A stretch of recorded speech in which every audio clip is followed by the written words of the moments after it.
ನಮಸ್ತೆ ಕರ್ನಾಟಕ. ನನ್ನ ಯೂಟ್ಯೂಬ್ ಕುಟುಂಬದ ಸದಸ್ಯರೆಲ್ಲರಿಗೂ ನನ್ನ ವಂದನೆಗಳು. ಮುಂಚಾಲಮ್ಮನ ಆಶೀರ್ವಾದವನ್ನ ಪಡೆಯುತ್ತಾ, ಆರಾಧ್ಯರನ್ನ ಸ್ಮರಣೆ ಮಾಡ್ತಾ, ತಾಯಿ ಮಾರಿಕಾಂಬೆಯನ್ನ ಸ್ಮರಿಸುತ್ತಾ ಇವತ್ತು ನಾನು ನಿಮ್ಮ ಮುಂದೆ ಬಂದಿದ್ದೇನೆ. ನನ್ನ ಕಾರ್ಯಕ್ರಮಕ್ಕೆ ತಮ್ಗೆಲ್ಲರಿಗೂ ಸ್ವಾಗತವನ್ನ ಬಯಸುತ್ತಾ, ನಮ್ಮ ಆರಾಧ್ಯರು ನಿಮ್ಮೆಲ್ಲರನ್ನ ಕಾಪಾಡ್ಲಿ, ಅವರ ಕರುಣ ಕೃಪಾ ಕಟಾಕ್ಷ ಸದಾ ನಮ್ಮ ಮೇಲೆ ಇರ್ಲಿ ಅಂತ ಹೇಳ್ತಾ ಇವತ್ತಿನ ಕಾರ್ಯಕ್ರಮವನ್ನ ಶುರು ಮಾಡ್ತಾ ಇದ್ದೀನಿ. ಮೊನ್ನೆ ನಾನು ಹಾಕಿದಂತಹ ಕಾರ್ಯಕ್ರಮ ಬಹುಶಃ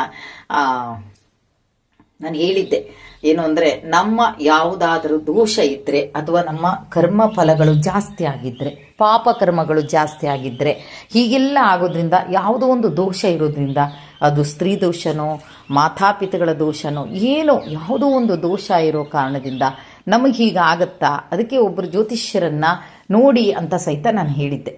ಹಾಗೆ ನನ್ನ ಕಾರ್ಯಕ್ರಮವನ್ನು ನೋಡಿದಂಥವರು ಒಬ್ಬರು ನನಗೆ ಮೆಸೇಜ್ ಹಾಕ್ತಾರೆ. ಏನು ಹಾಕ್ತಾರೆ ಅಂದರೆ, ತುಂಬ ಖುಷಿ ಆಯ್ತಮ್ಮ ಈ ಕಾರ್ಯಕ್ರಮವನ್ನು ನೋಡಿ.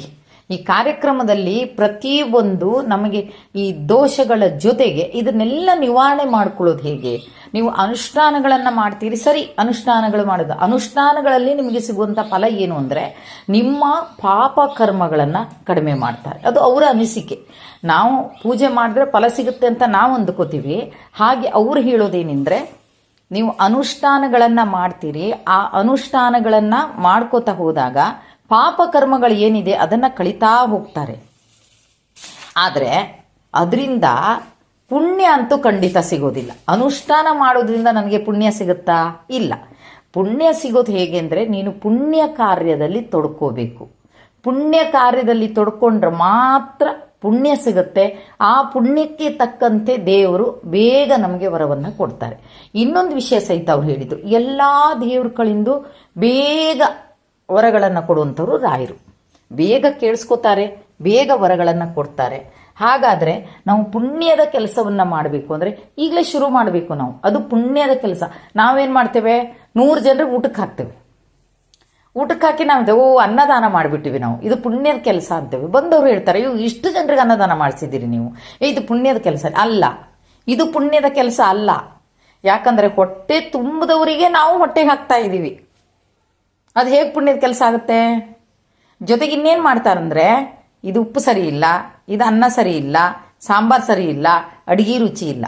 ಅದೇ ನೀವು ಹಸಿದವರಿಗೆ ಆ ತುತ್ತನ್ನು ತಗೊಂಡೋಗಿ ಕೊಡಿ, ಅವ್ರು ಏನಾದರೂ ಮಾತಾಡ್ತಾರ? ಏನೂ ಹೇಳಲ್ಲ. ಅಮ್ಮ ನೀನು ತಂದು ಕೊಟ್ಟ ಅನ್ನ ಸರಿ ಇಲ್ಲ ಅನ್ನಲ್ಲ. ಅವರಿಗೆ ಆ ಹೊತ್ತಿಗೆ ಅದೇ ದೇವರು. ಅವ್ರು ಏನು ಆಶೀರ್ವಾದ ಮಾಡ್ತಾರೆ ನೋಡಿ, ಅದು ನಮ್ಮ ಪುಣ್ಯ ಫಲ. ಅವ್ರು ಅದೇ ಅಂತಾರೆ, ಅವ್ರ ಮನೆಯಲ್ಲಿ ಸಿರಿ ಸಂಪತ್ತಿಗೇನು ಕಡಿಮೆ ಇಲ್ಲ, ಎಲ್ಲ ಕಷ್ಟಪಟ್ಟೆ ಆಗಿರೋದು ಅವರಿಗೆ. ಯಾವುದವ್ರು ಕೂತಲ್ಲಿ ಬಂದಿಲ್ಲ. ಅದಕ್ಕೋಸ್ಕರ ತುಂಬ ಕಷ್ಟಪಡ್ತಾರೆ, ಹಗಲು ರಾತ್ರಿ ಕಷ್ಟಪಟ್ಟು ಇದು ಮಾಡ್ತಾರೆ. ಅವರು ಇದಿದೆ, ಹಾಗಂದರೆ ಕಷ್ಟಪಟ್ಟು ದುಡಿಬೇಕು, ದುಡ್ದಿದ್ರಲ್ಲಿ ಒಂದು 10 ಅಂಶ ತೆಗೆದಿಡಬೇಕು. ಯಾರಿಗೆ? ದೇವಸ್ಥಾನ ಕಟ್ಟಡಕ್ಕೂ ಅಥವಾ ಬಡವರಿಗೋ ಬಗ್ಗರಿಗೋ ಮದುವೆಗೋ ಏನು ಅವ್ರು ಮಾಡ್ತಾರೆ. ಆ ಕೆಲಸನ ಅವ್ರು ಆಗಾಗ ತನ್ನ ಒಂದು ಇದಕ್ಕೆ ಮಾಡ್ತಾರೆ, ಅವ್ರು ಮಾಡದೇ ಇರೋದಿಲ್ಲ.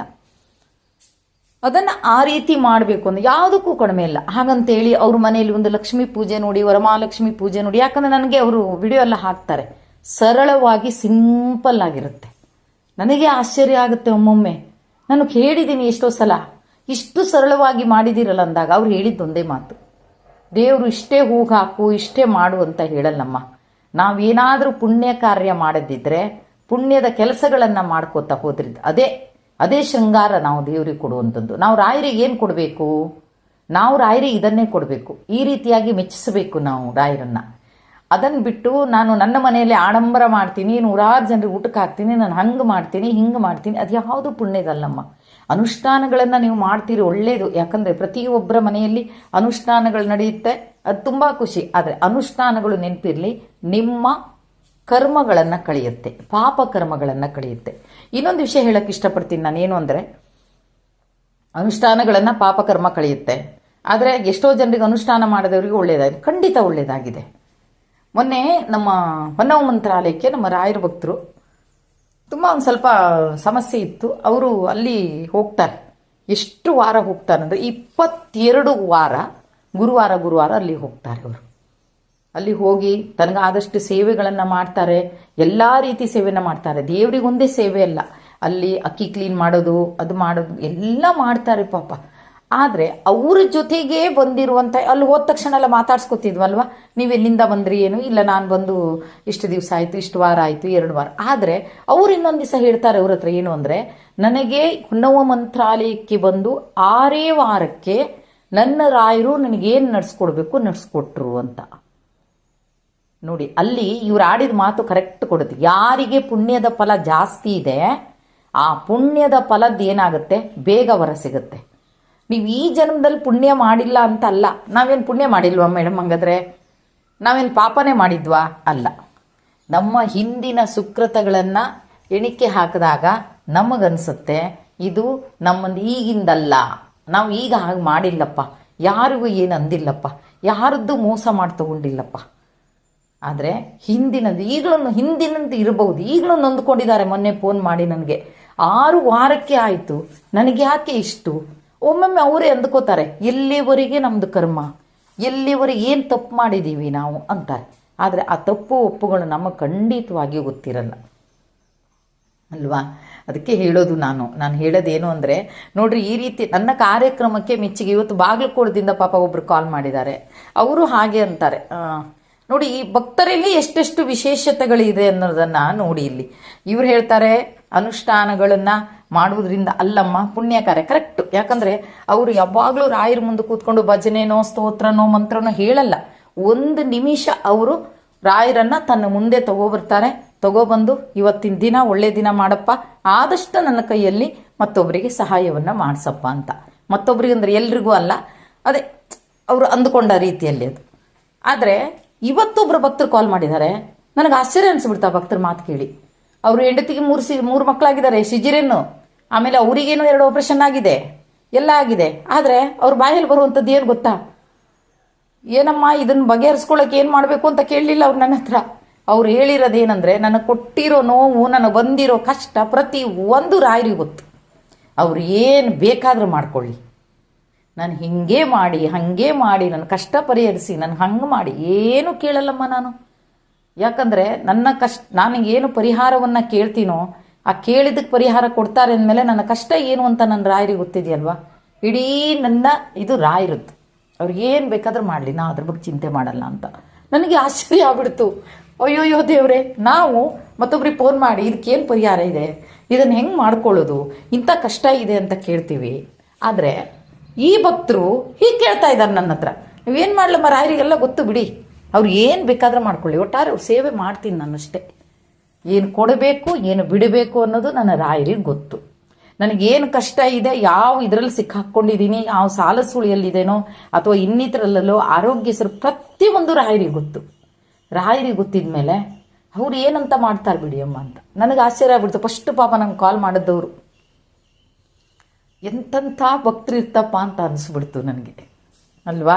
ಅದಕ್ಕೆ ನಾನು ಹೇಳೋದು, ಅದು ಯಾಕೆ ನಾನು ಈ ವಿಡಿಯೋ ಮಾಡಿದೆ ಅಂದರೆ, ನನ್ನ ಕಾರ್ಯಕ್ರಮವನ್ನು ಮೆಚ್ಚಿ ಕೆಲವರು ಮಾತಾಡಿದ್ದಾರೆ. ಅಂದರೆ ತುಂಬ ಜನರಿಗೆ ಗೊತ್ತು ಇದು. ಯಾಕಂದರೆ ನಾವು ಮಾತುಕತೆಗೂ ಹೇಳ್ತೀವಿ, ಏನು ಕರ್ಮಪ್ಪ, ಏನು ಕರ್ಮ, ನಮ್ಮ ಕರ್ಮ ಮುಗಿದೇ ಇಲ್ವಾ ಅಂತೇವೆ. ಹಾಗಲ್ಲ, ಬರೀ ಅನುಷ್ಠಾನದಿಂದೇ ನಮಗೆ ಇವತ್ತು ಫಲ ಸಿಗೋದಿದ್ರೆ ಯಾರಿಗೂ ಕಷ್ಟ ಆಗ್ತಿರ್ಲಿಲ್ಲ.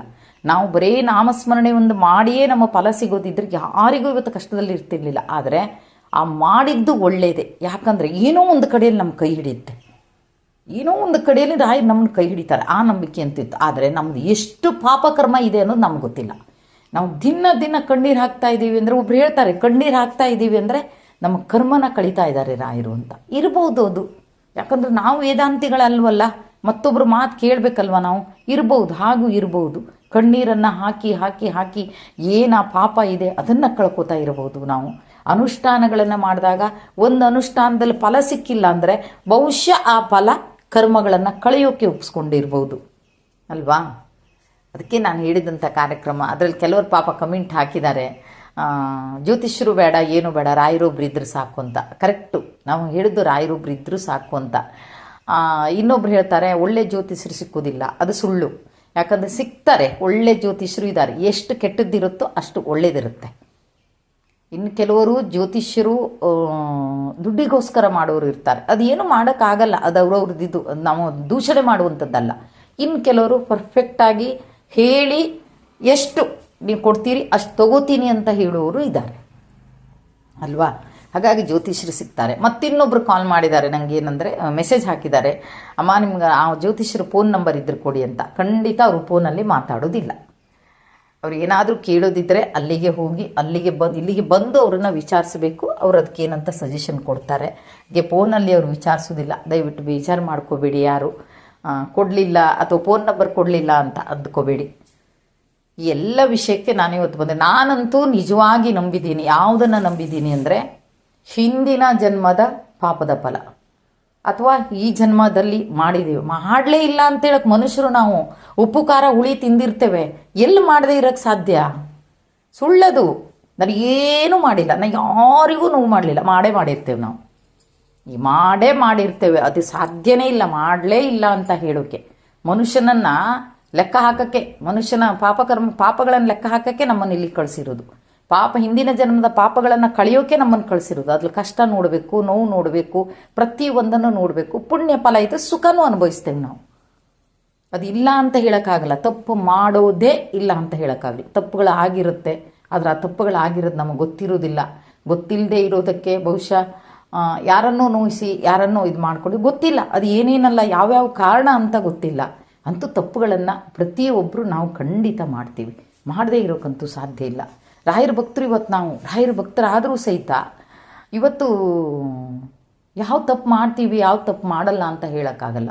ಇನ್ನು ಕೆಲವರು ತಪ್ಪುಗಳನ್ನು ಮಾಡಿ ಸಮಜಾಯಿಸ್ಕೊಳ್ತಾರೆ ದೇವರಿದ್ರೆ, ಆದರೆ ನಾನು ಹಾಗಲ್ಲ. ತಪ್ಪುಗಳನ್ನು ಮಾಡಿ ಆಕಸ್ಮಿಕ ತಪ್ಪಾಗಿದ್ದಿದ್ರೆ ರಾಯರಿದ್ರೆ ಹೇಳ್ಕೊತೀನಿ ಅದನ್ನ. ಇವತ್ತಿಗೆ ತಪ್ಪಾಗಿ ಹೋಗಿದೆ ತಂದೆ, ದಯವಿಟ್ಟು ನನ್ನನ್ನು ಮನ್ನಿಸಿ, ಜೊತೆಗೆ ಅದು ಇನ್ನೊಂದು ತಪ್ಪು ಆಗದಿದ್ದ ನೋಡ್ಕೊಳ್ಳಿ. ಅದು ಸಣ್ಣ ತಪ್ಪೇ ಆದರೂ ಸರಿ, ಸಣ್ಣ ತಪ್ಪಲ್ಲ. ಇದು ಯಾವ ತಪ್ಪು ಅಂತ ನಾನು ಯಾವತ್ತೂ ಅಂದ್ಕೊಳ್ಳಲ್ಲ. ನನ್ನ ರಾಯರ ಹತ್ರ ಆಡ್ತೀನಿ ನಾನು. ರಾಯರೇ, ಇವತ್ತು ಇದೊಂದು ಸಣ್ಣ ತಪ್ಪು ಆಗೋಗಿದೆ ರಾಯರೇ, ಪ್ಲೀಸ್ ರಾಯರೇ ಅಂತ ಹೇಳ್ತೀನಿ. ಅದಕ್ಕೆ ಹೇಳೋದು, ಪ್ರತಿಯೊಬ್ಬ ಮನುಷ್ಯನಿಗೂ ಪಾಪ ಪುಣ್ಯದ ಫಲ ಇದ್ದೇ ಇರುತ್ತೆ. ನಾವಿವತ್ತು ಇಷ್ಟು ಮಾಡಿದರೂ ಆಗಿಲ್ಲ ಅಂತಂದರೆ ಅದು ಎಷ್ಟು ಕರ್ಮ ಮಾಡಿರ್ಬೋದು. ಇವತ್ತು ರಾಯರು ಸಿಕ್ಕೋದಕ್ಕೆ ಎಷ್ಟು ಒಳ್ಳೆ ಆಗಿದೆ ನಮಗೆ. ಯಾಕಂದರೆ ನಾವು ಶ್ರಾವಣ ಮಾಸದಲ್ಲಿ ಲಕ್ಷ್ಮೀ ಪೂಜೆ ಅದು ಬಿಟ್ಟು ಮತ್ತೆ ಇನ್ನೇನು ಮಾಡ್ತಿದ್ವಿ? ನಾವು ಏನು ಮಾಡ್ತಿರ್ಲಿಲ್ಲ. ಇವತ್ತು ರಾಯರನ್ನು ನಾವು ನಂಬಿಕೊಂಡಿದ್ದಕ್ಕೆ ಎಷ್ಟೋ ಅನುಷ್ಠಾನಗಳನ್ನು ಮಾಡಿದ್ವಿ. ಆ ಲೆಕ್ಕದಲ್ಲಿ ಅದು ಎಷ್ಟೋ ಪಾಪಕರ್ಮಗಳು ಕಳೆದಿದ್ದಾರೆ ಅಂತ ಆಯ್ತಲ್ವ? ಖಂಡಿತವಾಗಿಯೂ ಕಳೆದಿರ್ತಾರೆ ನಮ್ಮ ರಾಯರು. ರಾಯರನ್ನು ನಂಬಿ ಕೆಟ್ಟವರಿಲ್ಲ ಅಂತಾರೆ, ಗುರುಗಳನ್ನು ನಂಬಿ ಕೆಟ್ಟವರಿಲ್ಲ ಅಂತಾರೆ, ಜೊತೆಗೆ ರಾಯರನ್ನು ನಂಬಿ ಕೆಟ್ಟವ್ರು ಯಾರೂ ಇಲ್ಲ. ಯಾಕೋ ಗೊತ್ತಿಲ್ಲ. ಕಣ್ಣೀರನ್ನು ಹಾಕ್ತೀವಿ, ನೋವನ್ನು ಅನುಭವಿಸ್ತೀವಿ. ಆದರೆ ರಾಯರಿಗೂ ಗೊತ್ತು ನಾವು ಯಾಕೆ ಹಾಕ್ತೀವಿ ಅಂತ. ಆದರೆ ಅದಕ್ಕಂತ ಒಂದಲ್ಲ ಒಂದು ದಿವಸ ನಮ್ಮ ರಾಯರು ಫಲ ಕೊಡ್ತಾರೆ ಅನ್ನೋ ನಂಬಿಕೆ ನಮಗಿದೆ, ಖಂಡಿತವಾಗಿಯೂ ಇರುತ್ತೆ, ಇರಬೇಕು. ಅದು ಸಹಿತ ನಾವೇನೋ ಇವತ್ತು ಕೊಟ್ಟಿಲ್ಲ ಅಂಥೇಳಿ ಬಿಟ್ಟು ಪೆಟ್ಟು ತಿಂತೀವಿ. ಅದನ್ನು ನಾನೇ ಅನುಭವಿಸಿದ್ದೇನೆ. ಪೆಟ್ಟು ತಿನ್ನುವಂಥ ಇದು ಸಹಿತ ನಮಗಿರುತ್ತೆ. ಹಾಗಾಗಿ ನಂಬ್ಕೊಂಡಿರಿ ರಾಯರನ್ನು. ಯಾವುದಾದ್ರು ಒಂದು ಕಡೆಯಲ್ಲಿ ರಾಯರು ಖಂಡಿತ ದಾರಿ ತೋರಿಸ್ತಾರೆ. ದಾರಿ ತೋರಿಸದೆ ಅಂತೂ ಇರೋದಿಲ್ಲ. ಹಾಗಾಗಿ ಯಾರಿಗಾದರೂ ನಾನು ಮಾಡಿದಂಥ ಆ ವಿಡಿಯೋದಲ್ಲಿ ತುಂಬ ಜನ ನನಗೆ ಇದು ಮಾಡಿದ್ದಾರೆ, ಚೆನ್ನಾಗಿ ಮಾಡಿದ್ದೀರಿ ವಿಡಿಯೋ ಅಂತ. ಯಾರಿಗಾದರೂ ಒಂದು ಸ್ವಲ್ಪ ಮನಸ್ಸಿನ ನೋವಾಗಿದ್ದಿದ್ರೆ ದಯವಿಟ್ಟು ಕ್ಷಮೆ ಇರಲಿ ನಿಮ್ಮ ಹತ್ರ. ಯಾಕಂದರೆ ನನ್ನ ಒಂದು ರೂಢಿ, ಇದನ್ನೆಲ್ಲ ನಾನು ಲೆಕ್ಕ ಹಾಕುವ ಕಾರಣದಿಂದಾಗಿ ನಾನು ಅದನ್ನು ನಿಮಗೆ ಹೇಳಿರುವಂಥದ್ದು. ನಾನಿವತ್ತು ರಾಯರನ್ನು ನಂಬ್ತೀನಿ, ಆದರೂ ನಾನು ಜಾತಕ ತಗೊಂಡು ಹೋಗ್ತೀನಿ, ಹೋಗದೆ ಅಂತೂ ಇರೋದಿಲ್ಲ. ಯಾಕಂದರೆ ಕೆಲವೊಂದಕ್ಕೆ ಕೆಲವೊಂದು ಪರಿಹಾರ ಬೇಕು. ಈಗ ನವಗ್ರಹಗಳಂತ ಯಾಕೆ ಮಾಡಿರ್ತಾರೆ ದೇವಸ್ಥಾನದಲ್ಲಿ? ಅದಕ್ಕೆ ಎಣ್ಣೆ ಹಾಕಬೇಕು, ಅದಕ್ಕೆ ಇಷ್ಟು ಪ್ರದಕ್ಷಿಣೆ ಬರಬೇಕು, 7 ಪ್ರದಕ್ಷಿಣೆ ಹಿಂಗೆ ಬರಬೇಕು, 2 ಪ್ರದಕ್ಷಿಣೆ ಹಿಂಗೆ ಬರಬೇಕು ಅನ್ನೋದು ನಿಯಮ ಇದೆ ತಾನೆ. ಆ ನಿಯಮ ಇದ್ದ ಮೇಲೆ ಯಾಕೆ ಆ ನಿಯಮವನ್ನು ಪಾಲಿಸ್ತೇವೆ ಅಂತಾದರೆ, ಇವತ್ತು ಅದರಿಂದ ನಮಗೆ ಕಷ್ಟಗಳು ಬರಬಾರ್ದು ಅನ್ನೋ ಉದ್ದೇಶಕ್ಕೆ ನಾವು ನಿಯಮವನ್ನು ಪಾಲಿಸ್ತೇವೆ. ಆ ಪಾಲಿಸ್ತೇವೆ ಅಂದ ಮೇಲೆ ನಮಗೆ ಏನು ಗ್ರಾಚಾರಗಳಿದೆ, ಏನು ತೊಂದರೆ ಇದೆ ಅಂತ ನಾವು ನಮ್ಮ ಜ್ಯೋತಿಷ್ಯರ ಮೂಲಕ ಕೇಳೋದು ಯಾವುದು ತಪ್ಪಿಲ್ಲ. ಒಂದು ಹೆಣ್ಣಿಗೆ ಅಥವಾ ಒಂದು ಗಂಡಿಗೆ ಒಂದು ಗುರುಬಲ ಬಂತು, ಕಂಕಣ ಬಲ ಬಂದಿದೆ ಅಂತ ನಮಗೆ ಗೊತ್ತಾಗಲ್ಲ. ಆದರೆ ಇಂಥ ಟೈಮಿಗೆ ಕಂಕಣ ಬಲ ಇದೆ ಅಂತ ತೋರಿಸೋದು ಜ್ಯೋತಿಷ್ಯರು ನಮಗೆ ಅಲ್ವಾ? ಹಾಗಾಗಿ ಎಲ್ಲದೂ ಬೇಕು, ಒಳ್ಳೆಯದು ಬೇಕು ನಮಗೆ. ನಾವು ಜ್ಯೋತಿಷ್ಯರು ಇಲ್ಲ, ಕೆಟ್ಟವರು ಎಲ್ಲರೂ ಅಂತ ಹೇಳುವಾಗಿಲ್ಲ, ಒಳ್ಳೆಯವರು ಇದ್ದಾರೆ. ಹಾಗೆ ದೇವರು ನಮಗೆ ಬೇಕು, ನಮ್ಮ ರಾಯರು ಬೇಕು. ಆದರೆ ಅಲ್ಲಿ ಏನು ಆಗ್ತಾ ಇದೆ, ಯಾಕೆ ಹೀಗೆ ಆಗ್ತಾ ಇದೆ ಅಂಥೇಳಿ ಸ್ವಲ್ಪ ನಾವು ಇದು ಮಾಡಿಕೊಳ್ಳುವಂಥ ಒಂದು ಮನಸ್ಥಿತಿನೂ ನಮಗೆ ಇರಬೇಕು. ಎಲ್ಲನೂ ನೀವೇ ನೋಡಿ ನಿಮ್ಮ ಮೇಲೆ ಬಿಟ್ಬಿಟ್ಟಿದ್ದೀನಿ, ನಾನು ಸುಮ್ಮನಿದ್ದು ಬಿಡ್ತೀನಿ ಅಂದರೂ ಆಗೋದಿಲ್ಲ. ಏನಾಗಿದೆ, ಎಲ್ಲಿ ತಪ್ಪಾಗಿದೆ ಎಲ್ಲವನ್ನು ಸ್ವಲ್ಪ ತಿಳ್ಕೊಂಡು ನಾವು ನಮ್ಮ ರಾಯರ ಸೇವೆಯನ್ನು ಮಾಡೋಣ. ಬಹುಶಃ ನಮ್ಮ ರಾಯರ ಸೇವೆ ಖಂಡಿತ ರಾಯರು ಆ ಸೇವೆಗೆ ಫಲ ಕೊಡ್ತಾರೆ. ಆ ನಂಬಿಕೆಯಂತೂ ಪ್ರತಿಯೊಂದು ರಾಯರ ಭಕ್ತರಲ್ಲೂ ಇದೆ. ಹಾಗಾಗಿ ಪ್ರತಿಯೊಬ್ಬರು ರಾಯರ ಸೇವೆಯನ್ನು ಮಾಡೋಣ. ಬಹುಶಃ ರಾಯರ ಸೇವೆಯನ್ನು ಎಂದೂ ಬಿಡೋದು ಬೇಡ, ಬಿಡೋದು ಇಲ್ಲ. ರಾಯರ ಭಕ್ತರು ಬಿಡೋದು ಇಲ್ಲ. ನೊಂದ್ಕೊಂಡವ್ರು ತುಂಬ ಜನ ಇದ್ದಾರೆ ನನ್ನ ಹತ್ರ. ಇಲ್ಲ ನಮಗೆ ಏನೂ ಇದಾಗಿಲ್ಲ ಅಂತ ನೊಂದ್ಕೊಂಡವರು ಇದ್ದಾರೆ. ಆದರೆ ನೊಂದುಕೊಂಡ ಮಟ್ಟಕ್ಕೆ ರಾಯರನ್ನು ಯಾರೂ ಬಿಡಲಿಲ್ಲ. ಎಷ್ಟೇ ನೊಂದ್ಕೊಂಡ್ರು ಮತ್ತೆ ರಾಯರಿಗೆ ಶರಣಾಗ್ತಾರೆ, ರಾಯರ ಪೂಜೆಯನ್ನು ಮಾಡ್ತಾರೆ. ನೀವೇ ರಾಯರೇ ನಮಗೆ ಅಂತಾರೆ. ಹಾಗಾಗಿ ಯಾವತ್ತೂ ನಮ್ಮ ಕರುಣಾಮಯಿ ಕೈ ಬಿಡಲ್ಲ ಅನ್ನೋ ನಂಬಿಕೆ ನಮಗಿದೆ. ಹಾಗಾಗಿ ನೀವು ಎಲ್ಲ ಸೇರಿ ನಮ್ಮ ಕುಟುಂಬಕ್ಕೆ, ನಿಮ್ಮ ಕುಟುಂಬಕ್ಕೆ, ನಮ್ಮ ಕುಟುಂಬಕ್ಕೆ ನಮ್ಮ ರಾಯರು ಶ್ರೀರಕ್ಷೆಯಾಗಿರಲಿ ಅಂತ ಹೇಳ್ತಾ ಇವತ್ತಿನ ಕಾರ್ಯಕ್ರಮವನ್ನು ಇಲ್ಲಿಗೆ ಮುಗಿಸ್ತಾ ಇದ್ದೀನಿ. ಜೈ ಹಿಂದ್, ಜೈ ಕರ್ನಾಟಕ ಮಾತೆ. ಸರ್ವೇ ಜನ ಸುಖಿನೋ ಭವಂತು.